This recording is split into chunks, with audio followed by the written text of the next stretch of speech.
Ngayon, lulusobin namin po, media, padlakan natin ang media, RPN. Dahil sinasabihan, nagsalita sa media, ang media, sa RPN, rebelde daw.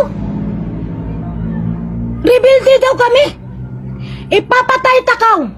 Ipapatay takaw. RPN, ipapatay takaw. And 72 hours. Ikaw, Mayor Dumlao.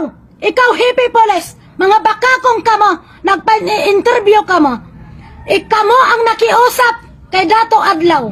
Sabi ni Dato Adlaw, respetuhon, pero tuloy-tuloy ang amo pagpadlak. Na kamo ay mag-assist kamo sa amin. Dahil kami ang totoong baidato, kami ang totoong gobyerno. Prime agencies lang kayo. Hindi kami kailangan i-recognize ni sino sa inyo, even the Supreme Court. Recognize kami sa batas sa Ibralo sa Panginoon po. Dahil kung recognize kami under Civilo, walang mangyayari sa panggoberno natin. Na tayo tribo ang totoong goberno. Dahil mga bayaran yan. Wadcom, na sinasabi niya ang Wadcom, ipapadlak namin, ipapadlak namin. Dahil yan ang totoong injustices, pero pasalamatin natin yan. Kaya nandyan na ang justisya po.